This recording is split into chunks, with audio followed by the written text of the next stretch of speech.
NEET 2023-এ পড়েছিল, খুব একটা সোজা কোশ্চেন। দেখো, নিচের কোন বিকল্পটি এনথ্যালপির পরিবর্তন এবং আন্তঃশক্তি পরিবর্তনের সাথে সম্পর্কিত?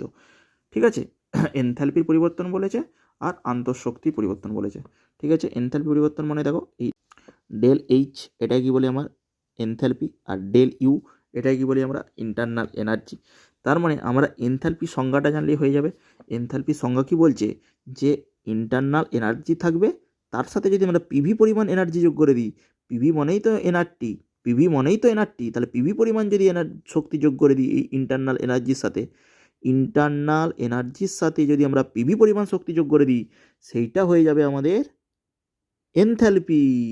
তার মানে del U plus del nRT এটা হবে। তাহলে পিভি মানে কি, ডেল এনজিআরটি। তাহলে এটা আমাদের বি হচ্ছে আমাদের এখানে অ্যান্সার। এখানে আমাদের আনসার কি হবে, বি।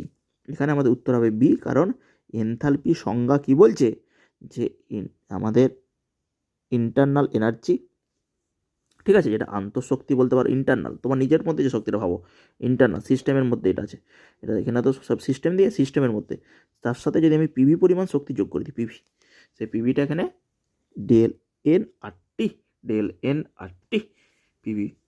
এটা সিপির মধ্যে রিলেশন তোমরা সবাই জানো, এটা এ হবে, কারণ কি বলো, সিপি আর এটা ডিরেক্ট মনে রেখে দিবে, এটা কোনো একটা ফ্যাক্টরি নয়, এটা সিপি সমান আর আসে যদি আমাদের আইডিয়াল গ্যাস বলে। আদর্শ গ্যাসের জন্য উল্লেখ করে দিচ্ছি, আদর্শ গ্যাস আইডিয়াল গ্যাসের জন্য আমাদের কী আসে বলো, সিপি মাইনাস সিপি সমান আর আসে।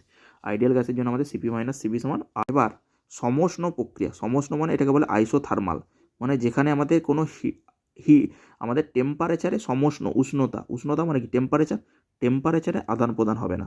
তাহলে সিস্টেমে যদি না টেম্পারেচার কিছু থাকে, তাহলে ডেল ইউ যেটা টেম্পারেচারের উপর ডিপেন্ডেন্ট, সেটা কি হবে, টোটালি জিরো হয়ে যাবে। টেম্পারেচার কি বলছে, উষ্ণতা সমান, সম উষ্ণ, তার মানে উষ্ণতা সমান, তার উষ্ণতা যদি সমান হয় তাহলে ডেল ইউ জিরো হবে। তাহলে বি আর ডিতে অপশান আছে, দেখো বি আর ডি দুটোতেই আমাদের ডেল ইউর মান শূন্য আছে। ঠিক আছে, এবারে এখানে দেখো del U not equal to zero, এটা হবে না, এটা হবে না আনসার। এই দুটোর মধ্যে আনসার হবে। আর একটা কথা, অপরাবর্ত প্রক্রিয়া, অপরাবর্তকে ইংরেজিতে বলে ইররিভার্সিবল। অপরাবর্ত কি বলে পরাবর্ত, অপরাবর্ত।